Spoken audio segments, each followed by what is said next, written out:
¿Qué tal, acompañantes? Sean bienvenidos al programa Esencia. Estamos otra vez aquí en nuestro pequeño estudio con el maestro Fray y su servidor Genaro para compartir acerca de la esencia del conocimiento. La vez pasada platicamos acerca de la posibilidad del conocimiento.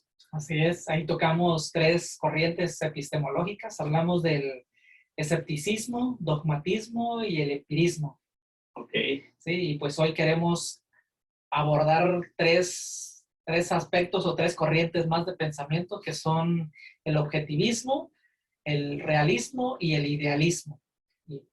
Ok, sí, lo que pasa es que pensando en cómo interpretamos la escuela o cómo interpretamos la vida, a veces creemos que un ser humano está vendido solo a una idea. Y en ocasiones sí, ¿no? Hablábamos del totalitarismo la vez pasada y sí hay algunos políticos, por ejemplo, muy totalitaristas, pero que el mismo que es totalitarista normalmente es dogmático. Y hay muchos conceptos religiosos que son bastante dogmáticos y muchos científicos que son bastante dogmáticos. Pues refiriéndonos al tema de la vez pasada, ¿no? Ahora, por ejemplo, comencemos hablando del subjetivismo, del objetivismo. Para ti, ¿qué es el objetivismo? ¿Cómo lo concibes? ¿Cómo lo entiendes?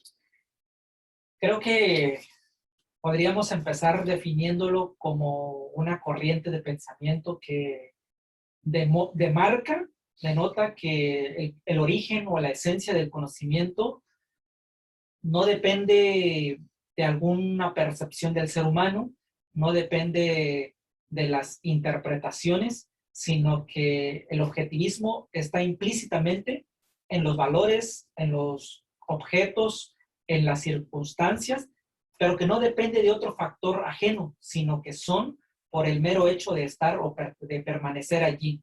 Por ejemplo, ¿cuándo nosotros podemos ser objetivos? Cuando somos imparciales, cuando somos neutros, cuando no estamos con un sesgo hacia una determinada institución o hacia un determinado grupo, hacia una determinada persona o hacia una determinada idea. No estamos ni a favor ni en contra de esta posición o de este grupo, de esta teoría, ni tampoco de esta otra índole o de este otro bando, por decirlo así, sino que nos mantenemos en una postura neutra. Y entonces, cuando hacemos un trabajo, por ejemplo, también se nos pide que seamos objetivos, es decir, que no influyan mis emociones, mis sentimientos, mis interpretaciones personales para poder declarar o circunscribir algo, explicar algo, sino que yo tengo que basarme en los hechos reales como sucedieron o según las normas que me estén pidiendo que yo tome en consideración para poder escribir algo, redactar algo. Eso en el caso, poniendo el ejemplo de que voy a escribir un documento, redactar un documento. Por ejemplo, cuando nos piden citado APA o citado Vancouver o MLA, Chicago, etcétera, tratamos de ser lo más objetivos porque como es un documento que va a ser publicado científicamente, entonces no deben influir allí nuestros estados anímicos, nuestro estado de humor, de cómo yo siento, considero que es, por ejemplo, el periodismo, que es una institución o el cargo que está desempeñando un ejecutivo, un funcionario, etcétera, sino que voy a denotar lo que realmente está haciendo y lo que dejó de hacer. Otro ejemplo que me viene a la mente, hablando del objetivismo, imaginemos que un papá en una casa, papá o mamá, aman mucho a sus hijos. Bueno, la mayoría, hay sus excepciones quienes no aman a sus hijos, ¿verdad? Pero pensando que el hijo cometió un acto ilícito, un acto inmoral, fuera de casa, y que merece ser sancionado por la administración pública o por algún órgano judicial. El papá y la mamá, si son objetivos, y el hijo le ha comentado cómo sucedieron los hechos o si los papás tienen evidencia de cómo sucedieron esos acontecimientos, los papás tienen que decir, sí, mi hijo es culpable y que asuma su responsabilidad y que lo sancionen. Y si tiene que pagar con una sanción de dinero o con un servicio social o con 3 años, 3 meses de cárcel o lo que sea, que lo cumpla, porque es su responsabilidad o fue su irresponsabilidad lo que lo llevó a cometer ese acto ilícito. Eso es si los papás son objetivos, pero si los papás no son objetivos y son subjetivos, que de eso vamos a hablar en otra ocasión, pues ya van a inferir sus emociones y sus sentimientos, van a decir, no, sabemos que es real que mi hijo, sabemos que es verdad que mi hijo cometió ese acto ilícito, pero por las emociones y los sentimientos, van a decir, no, mi hijo no lo cometió, es incapaz de hacer eso, como si nosotros le hemos inculcado buenos valores, y etcétera. Una sarta de argumentos que pueden decir o proferir, y ahí se pierde la objetividad. Eso, por ejemplo, a mí se me ocurren esos aspectos para enunciar el objetivismo. O sea, que realmente evadir mis emociones, o más bien saber que tengo emociones, o que tengo una forma cultural de interpretar un hecho, o un momento, una circunstancia. Yo, aunque sea actor de esa circunstancia, o que pertenezca a ese movimiento, debo de ser objetivo. ¿Vale? Yo lo voy a ver del lado político. Vamos a suponer que yo quiero hacerle una crítica a un partido, porque no pertenezco a ningún partido, pero no pertenezco a ningún partido porque quiero ser objetivo, porque generalmente cuando soy subjetivo o tengo una relatividad, digamos, ¿no? O tengo una tendencia, mejor dicho, tengo una tendencia de defender el color o la imagen o el escudo de mi partido. Pero si realmente quiero ser objetivo, entonces voy a mirar también los errores que estamos cometiendo. Entonces quiere decir que si soy objetivo, tengo ese famoso FODA, ¿no? Esa fortaleza, oportunidad, debilidades y amenazas. O sea, yo puedo hacer el cuadrito y decir, oye, pues esto es lo que me hace diferente a los demás, pero también esto es lo que amenaza que yo pueda desaparecer, pero a la vez tengo una oportunidad de ser mejor, tengo un área de oportunidad, pero a la vez tengo una debilidad. No solo una amenaza, sino una debilidad. Entonces, puedo ser objetivo cuando me puedo leer o cuando puedo leer mi partido de manera objetiva, porque cuando trato de defender todo lo que hace mi partido como si fuera lo genuino, lo auténtico, pues entonces ya no soy objetivo, pues por una parte. Ahora, por el lado emocional es la parte más difícil. No se trata de controlar la emoción, sino gestionar la emoción, pero para eso tengo que ser objetivo. ¿Para qué me sirve el miedo? ¿Para qué me sirve el enojo? Digo, esa parte subjetiva, esa parte empírica que tengo de sentir algo, ¿de qué me sirve? Pero cuando lo razono y digo, bueno, si grito, si respondo con agresión, pues voy a tener esto que perder, pero si nada más guardo silencio o le digo, bueno, vamos a estar tranquilos o vamos a ver, déjame explicarte, o sea, uso otra alternativa objetiva. Obviamente tengo un objetivo a donde llegar, tengo una meta a donde sé dónde estoy caminando, entonces pues puedo guardar silencio o puedo reaccionar de manera objetiva, sin agredir, o si tengo miedo, pues, ¿de qué me sirve el miedo? Y hacer como un pequeño plan para llegar a un objeto, a un objetivo. Entonces, a lo mejor pudiera hacerlo como dijera Emilio Durkheim, ¿no? Para poder juzgar algo, los hechos sociales, los tengo que ver como cosas para poder ser objetivo. O sea, voy a dejar a un lado mi área emocional, mi área humana, por decirlo de otra forma, o mi área mística, o mi área sentimental, para poder concretar una idea sobre lo que estoy intentando hacer o criticar o interpretar o analizar, ¿sí? Correcto. Me acaba de venir una idea de lo que tú dices.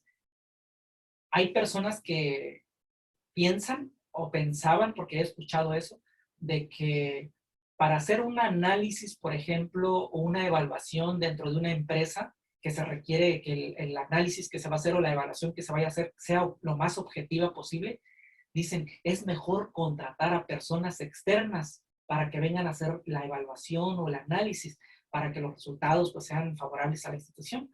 Pero de acuerdo con lo que tú estás diciendo, no necesariamente tiene que venir una persona interna, sino que también una externa, perdón, sino que una persona interna también puede hacer la evaluación y el análisis de su propia empresa, siempre y cuando posea esas características que tú dices, que tenga esa capacidad de poder separar sus emociones y poder ver la matriz FODA como una oportunidad de crecimiento para la empresa y para él mismo. Eso siempre y cuando se pueda parar en esa postura neutra, sin tener sesgo de que, si hablo mal de la empresa, pues me van a despedir, o me van a reducir el sueldo, o me van a llamar la atención. Y si hablo bien, pues en realidad puedo perjudicar a la empresa porque a lo mejor no era lo mejor, lo más conveniente y dejé pasar muchas amenazas. Entonces, ahí ya va a depender mucho de la persona, por lo que tú estás diciendo, de la capacidad que tenga para poder ser imparcial y poder manejar esas emociones, la parte humana, la parte sensible, cómo desprenderla, ¿no? Cómo desapegarte de eso para estar en la parte más objetiva, más neutra, más imparcial, más científica, por ejemplo. Yo podría decir que el objetivismo es una cualidad de disciplina.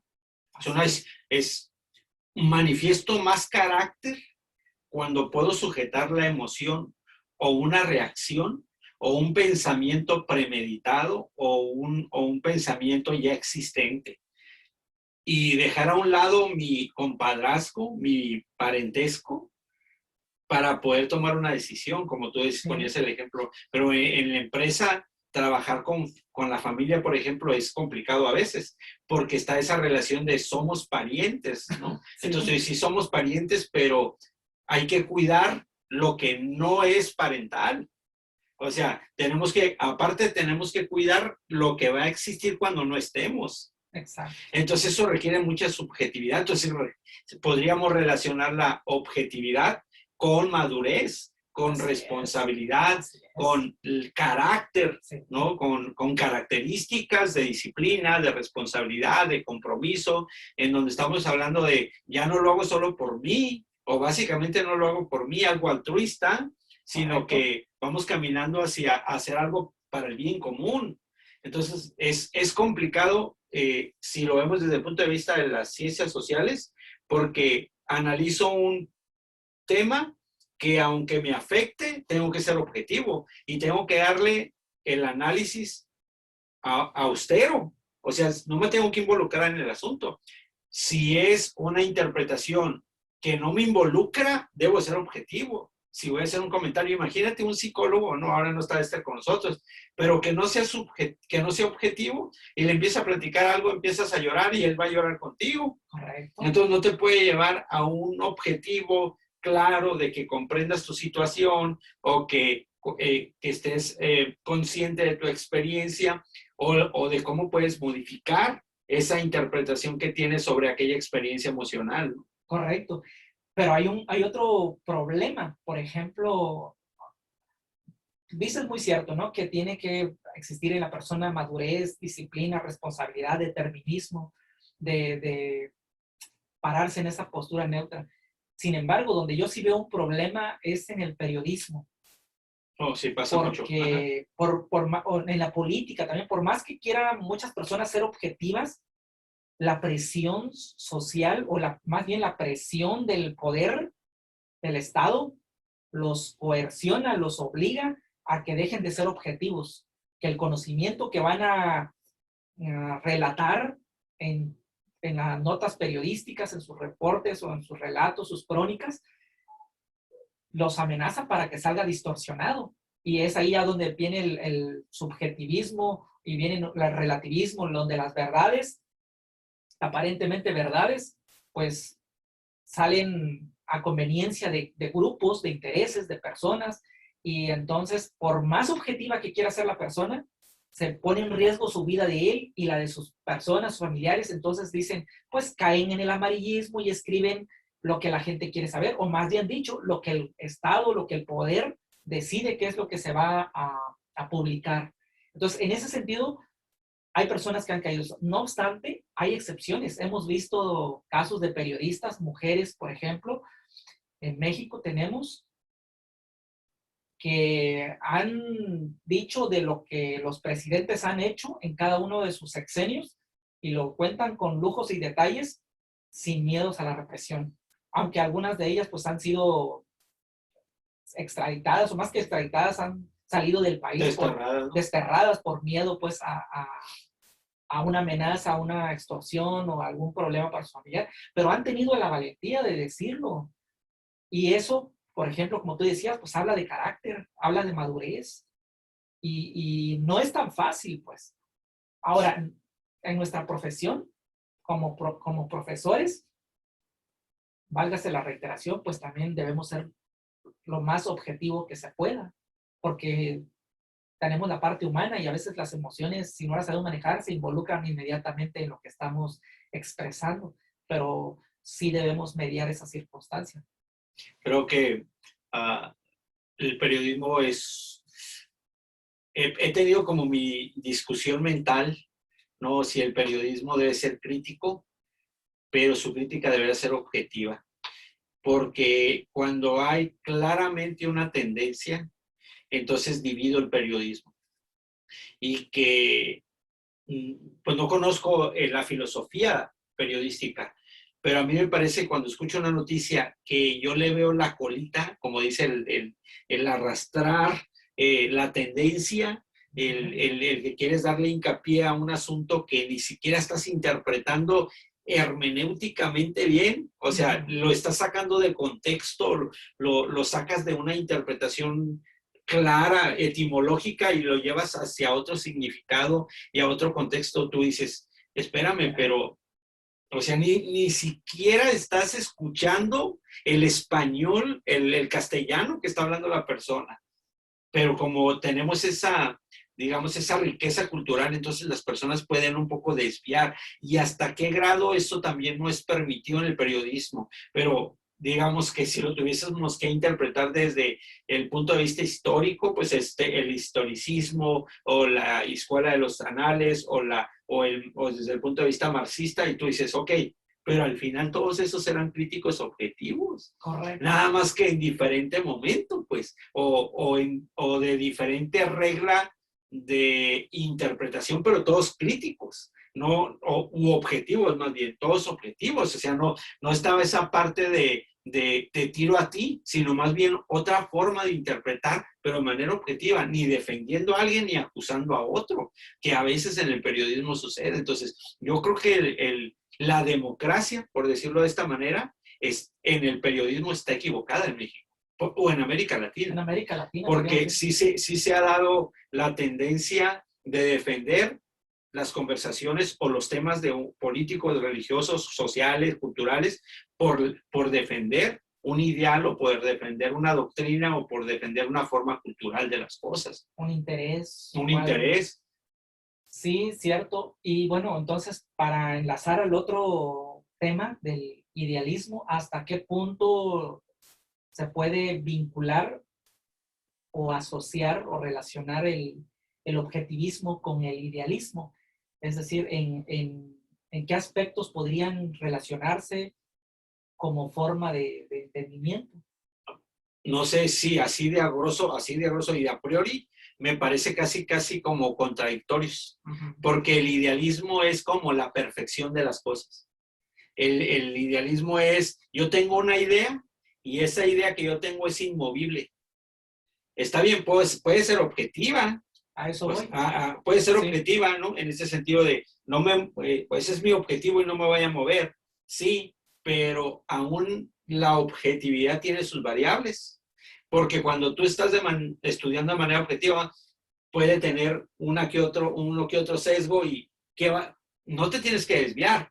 Entonces tienes una idea fija y dices, esto es lo que quiero y lo voy a lograr. Ok, pero en el transcurso de ese proceso, de esa investigación o de ese entendimiento o conocimiento que vas adquiriendo para lo objetivo, pues puedes decir, oye, ¿y qué tal si mi idea cambia, no? Porque si eres objetivo, tus ideales pueden cambiar en el proceso. Digo, no, es como lo puedo observar. Porque entendiéndole que el idealismo parte de lo que tú dices como lo ideal, lo perfecto, ¿no? Pero en la corriente epistemológica se entiende de que es un conocimiento que te llega sin razonamiento, un conocimiento que llega sin haberlo reflexionado, que te llegó de pronto. Ahora, ¿cómo saber que ese conocimiento que te llegó de pronto, que no lo razonaste, que no lo reflexionaste, que no pasó por algún filtro? ¿Cómo podemos saber que es un conocimiento válido y que a la postre pueda ser válido? Me refiero a que sea objetivo, que sea aceptable, pues. Ahí es el dilema donde se podría presentar la perspectiva del idealismo, ¿no? De que pudiera caer más en el subjetivismo, pudiera caer más en la interpretación de personal, por decirlo. Yo considero que esto es lo ideal y esto es lo correcto, ese es el conocimiento verdadero y punto, pero yo puedo estar muy seguro, como dices tú, que eso es lo objetivo y estoy siendo lo más apegado a la realidad, pero ¿no será que dentro de eso también estén influyendo otros elementos, otras variables, otros valores? Yo creo que el idealismo tiene sus desventajas muy serias. Hasta cierta manera creo que me ha costado muchísimo, es la que creo que me ha costado más trabajo. No, así siempre han sido las cosas, Fray. O sea, el idealismo es parte de lo que siempre ha sido. Lo que le da validez al idealismo creo que es la aceptación general de algo, de una idea. O sea, esa cuestión cultural de siempre han sido las cosas así. Así siempre se ha hecho. Entonces, yo voy comprando una idea que la voy fortaleciendo de manera dogmática. Le voy dando fuerza de manera de perfección. Entonces, yo no quiero que nada me duela. Yo no quiero que nada me incomoda. Algo que el objetivismo sí hace. Algo que la ciencia sí hace. Algo que el realismo sí hace. Esto es lo que hay. Y tú dices, sí, pero lo quiero cambiar porque yo quiero que las cosas sean de esta manera. ¿No? La perspectiva que yo tengo sobre algo tiene un peso gruesísimo, muy fuerte cuando yo tengo una idea. Y si las cosas no son, forzo para que sean. Obviamente me alejo cada vez del objetivo. Aunque si el objetivo es lograr el ideal, pues entonces a lo mejor sí tiene una relatividad. Ajá. Pero se supone que casi son antagónicas, ¿no? Bueno, son antagónicas, ¿no? Pero creo que pueden haber momentos en que puedan converger, pero se me hace muy, muy complicado, ¿verdad? Y por ejemplo, pensemos en unas personas que tengan una enfermedad crónica degenerativa, casos terminales, ¿no? Imagínate que tienes a estas personas, son idealistas. Okay. Pero también hay otro grupo de personas que presentan la misma característica, la misma enfermedad. Son enfermedades crónicas degenerativas y pues están en proceso ya para morir. Pero estas personas son existencialistas. ¿Cómo veríamos ahí la diferencia en el conocimiento o la forma de entendimiento de encarar la enfermedad? ¿Cómo crees tú que lo verían los idealistas? El idealista, sí, los idealistas, un milagro. Como un milagro. O sea, esperaría un milagro. El idealista creo que esperaría un milagro. No aceptaría la enfermedad como parte de la vida. No aceptaría la muerte como parte de la vida. Creo que esta parte tan judeocristiana de que la muerte es algo que no tiene que ver con la vida, pero realmente la muerte es parte de la vida, ¿no? De la vida. O sea, no, esta planta está viva ahora, pero mañana está muerta, o sea, la muerte es parte de la vida. Pero el idealismo que nos han vendido sobre la muerte es como el enemigo acérrimo, o sea, es algo como malo. Hasta un tabú, no lo hables. Es un tabú, sí, no lo hables. Es más, si tú dices, no, pues esa persona estaría mejor, pues descansando la eternidad, ¿no? Entonces tú dices, ¿cómo te atreves? La boca se te haga chicharrón, no sé, ¿no? Ave María Purísima, no sé, no sé qué pueda comentar la gente. Cuando te pueden dejar de hablar. Oh, sí, porque entonces te pueden hacer que no bromees, que no hagas sarcasmos negros, bromas negras. Pero, y aunque tú lo digas con objetividad, ¿no? No, sí, es que esa es la parte de que, sí, pues el existencialista diría, oye, esta es la vida y así es como es. Y no hay más, o sea, se vuelve un poco más realista, ¿no? Entonces, eso es lo que hay y a disfrutar. El existencialista a lo mejor diría, bueno, voy a disfrutar la vida mientras que me dure y voy a tener la mejor calidad de vida que tenga, ¿no? y también aceptaría su responsabilidad si es que la tiene por estar enfermo como está, ¿no? Porque el idealista, tú le puedes decir, oye, pero no crees o no consideras, mejor dicho, no consideras que tu mala alimentación, tu mala nutrición te ha traído esta enfermedad. Pero es mi vida. Yo puedo hacer con mi vida lo que quiera. Este es un ideal. Sí. Yo puedo hacer con mi vida lo que quiera. Y el que se va a morir soy yo. Aquí sí importa, porque tienes un ideal. ¿Realmente es puro ego? O sea, lo que estás defendiendo es una postura nihilista, una postura, sí, de yo estoy viviendo ahorita el placer y no me importa el mañana, hedónica 100% y me voy a quedar aquí.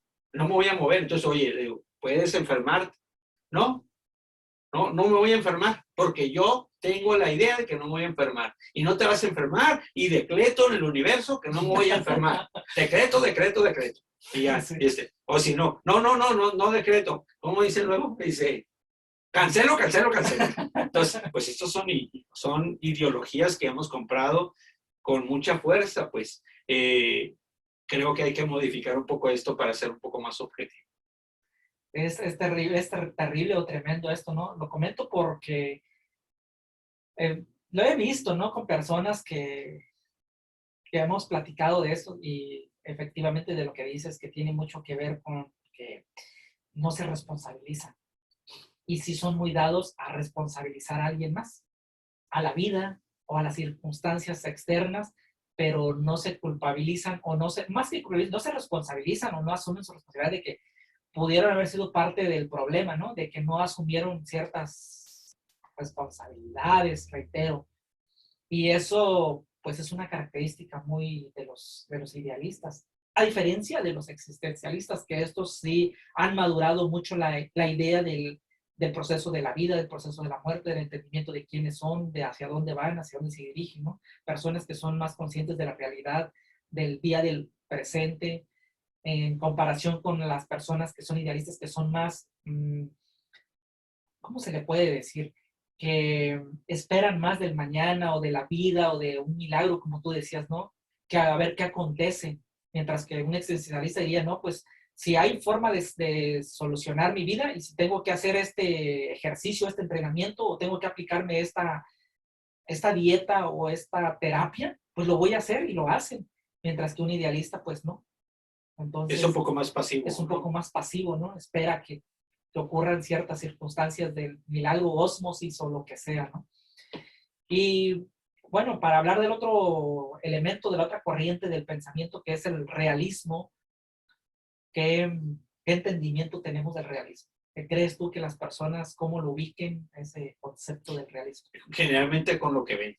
Con lo que ven, o con lo que pueden manejar con los sentidos, como si fueran empíricos, ¿no?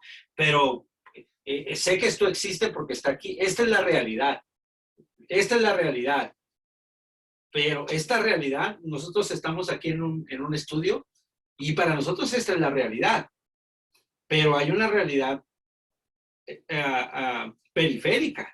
O sea, alrededor de nosotros están pasando otras realidades y cuando salgamos de este estudio, la realidad nuestra no va a cambiar, pero se separa. Entonces uno dice, ¿pero cuál es la realidad entonces? El realismo o el concepto de la gente que dice que es realista es lo que tengo ahorita en la vida y lo estoy viviendo. Entonces, ¿qué pasa con el plan de mañana? Como si no hubiese mañana, como si no hubo ayer. O sea, ¿cómo interpreto el realismo como algo realmente? Sé que tu zapato, tu calzado existe porque lo estoy viendo. Pero, bueno, digo, lo critico, ¿no? Pero en realidad tu calzado existía antes de que tú lo tuvieses puesto. Sí. Existió en una tienda y esa era una realidad. Allá en la tienda, pero tú no lo viste. Y antes de que estuviera en la tienda, estaba en la industria, allá en la maquila. Y antes de que estuviera ahí, perdón la interrupción, ¿sí? Estaba en la idea. Pues ahí quería llegar, nomás que me robaste la idea. Pero ahí quiero llegar, está en una idea, está en una persona que diseñó, sí, en un arquitecto, en un ingeniero que hizo un dibujo, sí, para traer esa tecnología a la realidad. Entonces, a veces lo que veo lo concibo solo como la realidad. Y pues yo siempre trato de criticar el realismo como lo que estoy viviendo en el momento. O sea, lo que estoy viendo en el momento lo puedo considerar realidad. pero hay muchas más realidades a las que, como no soy consciente, las ignoro. Y aparte, la realidad que vivo es producto de otras realidades. Y no solo eso, la tecnología que disfruto hoy como una realidad fue creada en una idea, fue creada en lo que no se veía. Bueno, entonces aquí lo que puedo yo comprender de lo que estás diciendo es que el empirismo, el realismo tiene una mezcla de empirismo y una mezcla de racionalismo. Un poco más a lo mejor de empirismo que de racionalismo. Yo creo que sí. Pero creo que hay de las dos, hay un poco de las dos. Algo que estuve leyendo era que Aristóteles manejó esto, ¿no? Aristóteles tenía su tendencia a ser realista porque en aquellos tiempos, pues tú sabes bien, la antigua Grecia, habían personas que se dejaban llevar más por las impresiones, ¿no? Por lo sensorial, cosa que Platón también rechazaba profundamente. Pero Platón y Sócrates como que se quedaron en un plano más racional. Sin embargo, Aristóteles dijo, no, pues también lo que ven nuestros sentidos tienen algún grado de importancia, solo que no es lo real, hay que analizarlo, hay que llevarlo más allá a fondo, analizarlo, escudriñarlo. Pero normalmente nosotros como ya personas normales o mortales y no filósofos como los grandes que han existido, pues no tenemos esa capacidad como para hacer esa descripción o esa interpretación de los hechos y nos decimos que somos realistas. Es que yo soy muy realista. Con las cosas en mi vida yo soy muy realista y a veces no sabemos ni qué es el realismo. Cuando el entendimiento nos lleva a decir que el realismo es cuando el conocimiento que nos llega por medio de los sentidos, por medio de los órganos sensoriales, pero también debe incluir la parte racional, la parte científica, que esos hechos que yo estoy observando, si yo observo la conducta de mi hijo, de mi esposa, de mi hermano, de mi padre, de mi amigo, de mi profesor, que me deja en qué pensar, que no es la adecuada según las normas sociales o según las normas jurídicas, entonces pues yo hago un análisis y tengo que reflexionar sobre ello y decir, bueno, si es mi amigo se lo tengo que decir, o si es mi profesor se lo tengo que decir en la forma más plausible, dialogable, de que hay que decirlo, ¿no? Y aquí podríamos hablar de un poco también ya de la objetividad. Pero a lo que voy con este punto es que cuando somos realistas, lo que nosotros leemos, escuchamos, sentimos, tocamos, gustamos y esas sensaciones que nos llegan a nuestra alma, a nuestro corazón, a nuestra mente, pues no es el conocimiento real, como tú decías. Hay que ir más allá y es ahí donde ya entra la razón y cuando ya tenemos los hechos, la observación y tenemos la razón, ya nos lleva un poco más de tiempo, de días, para hacer esa comparación, ese análisis, y podemos tener una mejor comprensión o entendimiento de los hechos y tomar mejores decisiones. Creo que el realismo puede, en un descuido, puede causarte una conformidad. O sea, te puede condicionar a solo vivir en el ambiente que tienes. Uh-huh. Aquí es donde me tocó vivir, ¿no? Podría ser una, ¿no? Sí, claro. O sea, muy común, agradece solo lo que tienes. Ok, entiendo el concepto de gratitud, creo que pues, en grosso modo es noble, sí, está bien. Pero eso no significa que acepto eso como la única condición para vivir. O sea, ok, hay para frijoles.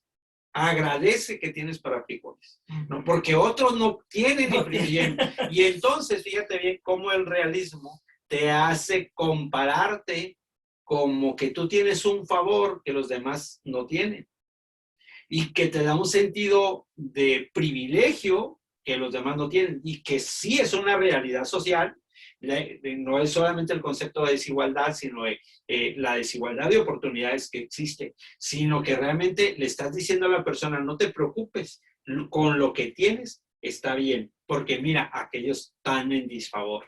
Entonces, creo que esa es una parte que el realismo no logra concretar como un reto para lograr mejores cosas, y ni siquiera un reto para ahora sí que como decía Pablo Freire, que platicamos la otra vez, intentar ir al oprimido, ¿no? Y o sea, mi realismo, yo veo mi realidad y veo su realidad y digo, no, pues que él está jodido y yo estoy mejor. Pero entonces, ¿qué yo puedo hacer para mejorar la vida de él y la mía? ¿No? O sea, no busco un bien común, porque ya acepté la realidad de las cosas. Así son, así siempre han sido y así siempre serán. Entonces es un acto de conformismo. Vendrían cayendo En alguna forma sí. Podrían caer en el conformismo, ¿no? La aceptación de cosas que a lo mejor pueden lograr más cosas, pero como dicen, no, pues ya, eso es lo que me tocó vivir, esto es lo que me tocó aprender y hasta ahí nada más. O esto es lo que sé y esto es la verdad. Y podríamos caer hasta en dogmatismo, podríamos caer hasta en idealismo, sí. La otra parte que es cuando haces un comparativo de cómo te ha ido en la vida, por ejemplo, le dices a las personas, oye, ¿por qué no? El comparativo de los memes, ¿te pegaba tu mamá? La mejor terapia era la chancla. No, o sea, la terapia era la chancla. Entonces, esa era mi realidad. Y yo entendí que esa realidad, ¿por qué no les funciona a los muchachos hoy? Mi realidad, ¿por qué no les funciona? Ahora se quieren quebrar de todo y hacemos una crítica de eso. Lo platicaba con Dexter la vez pasada. Pero poniéndonos, a ver, vamos a hablar de la realidad, ¿verdad? Vamos a ser realistas. A ver, ¿qué adicciones tiene esa persona que sí logró salir adelante? O sea, sí tiene para comer y para vivir, pero no ha trascendido la vida. Pero gracias a la chancla de mamá, no es que. Tal vez no es un vago, pero a lo mejor es un macho. Sí, pero a lo mejor es un dogmático religioso, pero a lo mejor es un político corrupto, pero a lo mejor es un empresario deshumanizado, o a lo mejor es simple una persona. Un presidente tirano. Un presidente tirano, sí, un totalitarista, pero entonces tú dices, pero aquí está, mira, está bien, porque lo ves llegar a casa, porque lo ves fumarse sus 2 cajetillas de cigarro, por echarse, dijera canallín, que se echa sus caguamas cada semana, pero eso no es un problema, es la realidad, todo el mundo lo hace.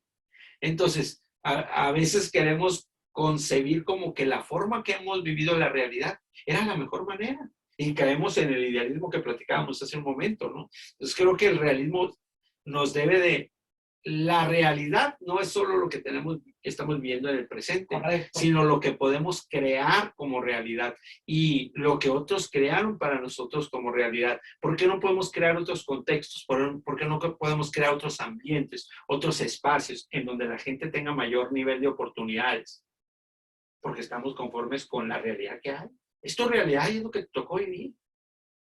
Sí, y es ahí donde ya entraríamos con la parte del razonamiento, ¿no? Del raciocinio, de razonar la realidad en la que estamos. Un animal vive con su realidad, acepta su realidad, acepta su vida de perro. O sea, digo, como yo le digo a los perros, hijo de perra, ¿no? O sea, ese es un hijo de perra. Pues se escucha como raro que grosero. Le diga, como grosero, como, ¿por qué le dices así? Pero es literal. Pero sí, literal, esa es su realidad. Él es un hijo de perra. Sí. Bueno, entonces, si yo veo al animal, fíjate bien, animal viene de sin ánima. Sí, que no tiene ánima. Que no tiene ánima. Entonces, ¿la realidad tiene un ánimo?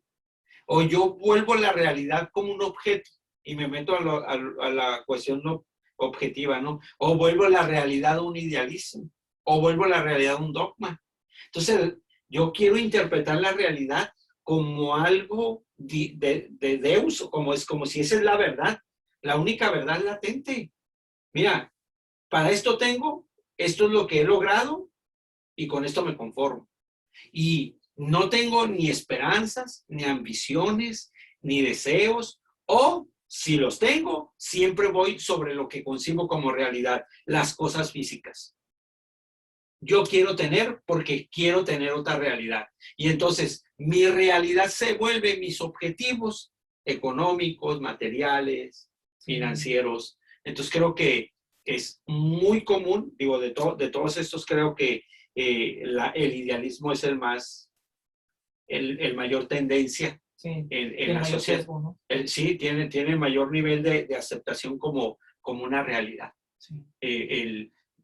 Discúlpame que me regrese un poquito a la cuestión del idealismo, porque quería decir cómo la perspectiva, por ejemplo, del matrimonio, ¿no? De me caso, entonces, pues ya aquí me tengo que quedar, porque es mi cruz, mi realidad, porque es lo que yo elegí, mi realidad, porque tengo un idealismo de que esto es para toda la vida. Y cuando no funciona, algo no funciona, yo deseo que mi realidad se adecue. Se adecue. Sí, que tenga una coerción, que tenga que sea el producto de lo que yo concibo como realidad en mi idealismo. Exacto. Entonces, si no pasa, pues entonces me caigo en tristeza, en depresión, tengo sentido de abandono, sentido de soledad. Entonces, me vuelvo una víctima, vivo en el dolor. Entonces tú dices, espérame, esa no es tu realidad. ¿Cómo no? Mira, fulano, como tú decías, la culpa, fulano, mangana me hizo esto, por su culpa estoy aquí, esta es mi realidad. Y tú dices, oye, pero hay alternativas. No, la gente no se quiere mover de ahí. No sé si que sea más poderoso, o si el idealismo o el realismo. Muy interesante. Yo creo que como un ejercicio para finalizar, para nuestros amigos y también nosotros, ¿cómo somos? ¿Somos objetivistas? ¿Dónde sí lo somos o dónde no lo somos? ¿O en qué condiciones somos objetivos? ¿Somos realistas o somos idealistas? Y un ejercicio que pudiéramos hacer es, a ver, describir al mexicano. Describe al mexicano de manera objetiva. Y como tú eres mexicano y yo soy mexicano, pues tenemos que describirlo tal cual es, ¿no? Sin que se involucre los otros tipos de conocimiento, desde una perspectiva objetiva, ¿no? Ese sería como un ejercicio mental que pudiéramos ir a ver cómo es el mexicano, ¿no?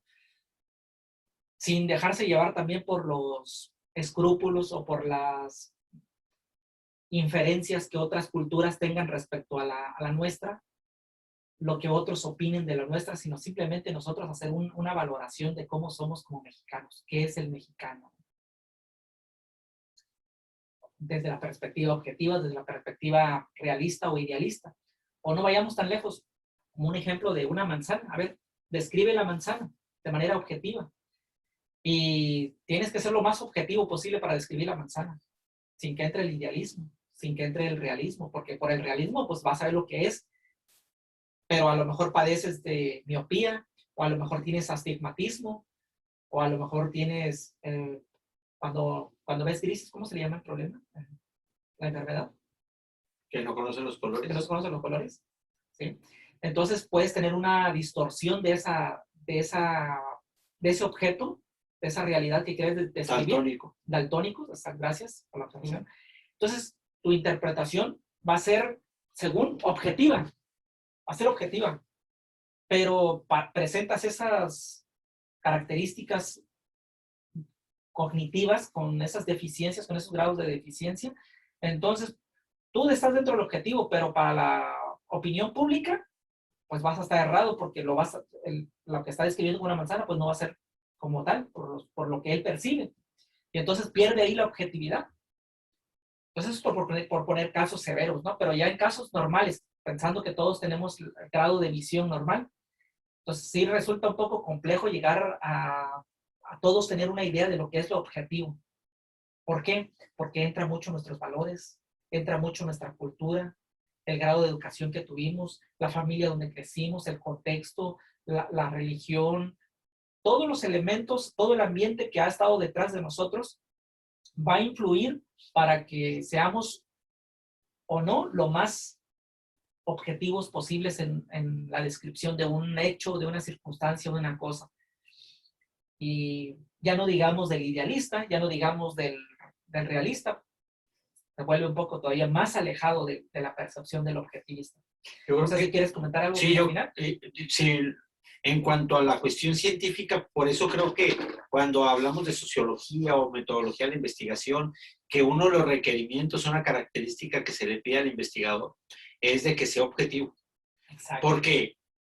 Porque si no caemos ahí, en esta parte de yo permito que lo que yo soy o lo que he sido o lo que traigo de bagaje tenga una influencia en mi interpretación. Así es. Aunque sí hay algo de que yo estoy interpretando mi contexto, pero de manera objetiva. Por eso se estandarizaron los pasos de la método, por eso existe el método, ¿no? Exacto. El método dice, ahora, ¿qué método vas a usar? Dicho sea de paso, para que la gente confunde método con metodología, ¿no? Así Digamos que la metodología es muchos métodos. la ciencia que Es la ciencia, ¿no? que gobierna esos métodos. Así es, pero método es una parte solo de la metodología. Correcto. Entonces puedo usar el método cualitativo, cualitativo, etcétera, etcétera. Pero vamos a suponer que son los más comunes, ¿no? El cualitativo y el cuantitativo. Pero esos son parte de la metodología, pero yo elijo uno. Entonces, esos tienen pasos, válgame, el método tiene procesos que yo debo de seguir porque son objetivos. Y esos pasos que yo sigo, los sigues tú. Tú estás interpretando un tema diferente al mío.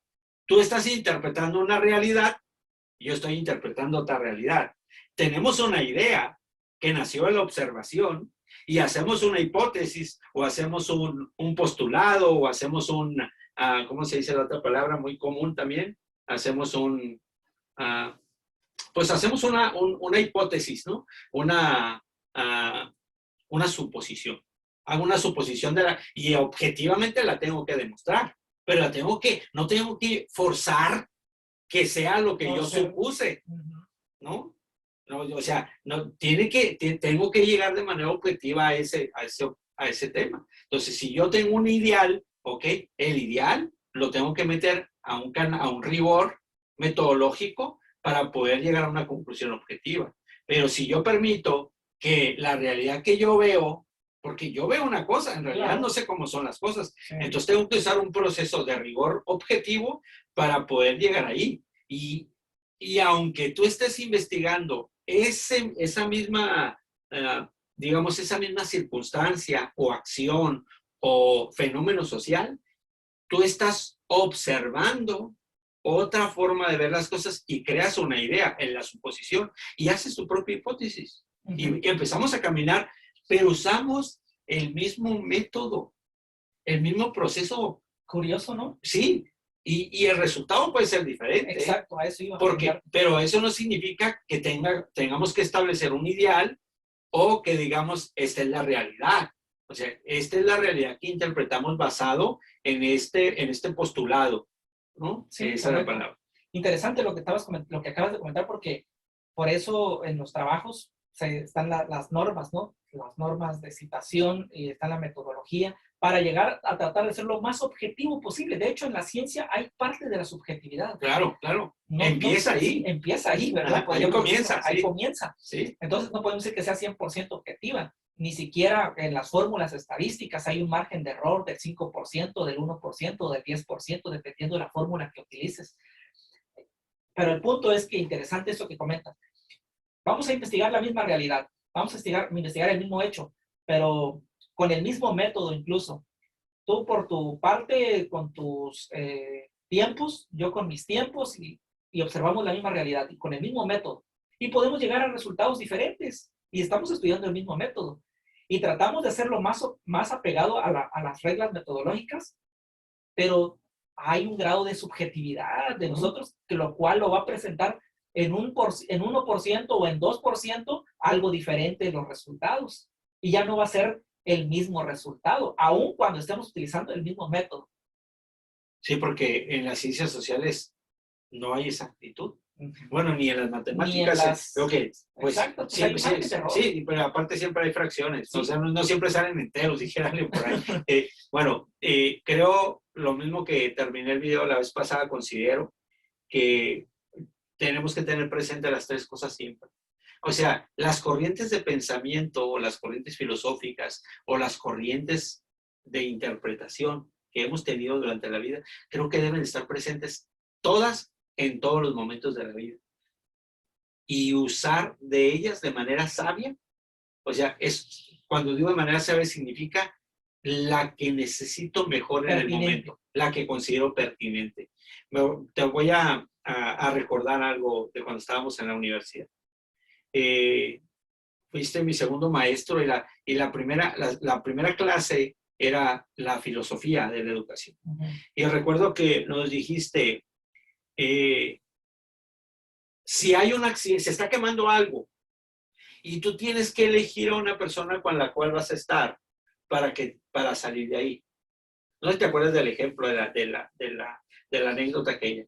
Y entonces, alguien dijo por ahí, Guevara, ¿no? Alguien dijo por ahí, Mike Tyson, y cuando tú decías, no, pero aquí necesitas correr, no necesitas correr, y etcétera, no necesitas luchar, no es boxeo, Fuerza. y entonces no es fuerza, y entonces, pues llega el momento en que yo te digo, oye, Superman, Sí, claro. y entonces tú me dices, Superman no existe, ¿no? Es ficción. Sí.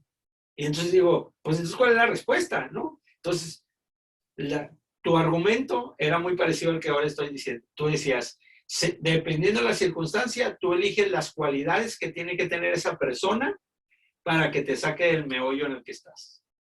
O sea, a lo mejor necesitas hacer yoga, o a lo mejor necesitas hacer una oración, o sea, vas a requerir el elemento que salga para salir de ahí. Yo creo que la circunstancia tiene que determinar el tipo de corriente epistemológica que debo seguir. El tipo de inteligencia múltiple. Ah, sí. ¿Cuál sí, inteligencia? todas las poseo. Sí, pero hay una en la que vas a desarrollar, ¿no? En ese momento. En ese momento. Como el ejemplo, o el caso esto de Nasruddin, que era comerciante, ¿no? Que transportaba personas de un lado de un río al otro lado, y ese era su trabajo, su oficio. Y todos los días pasaba y transportaba personas de lado a lado. Y un día se subió un matemático, y el matemático va sacando pláticas con Nasruddin. Nasruddin, ¿sabes leer? Sí. ¿Sabes números, matemáticas? No.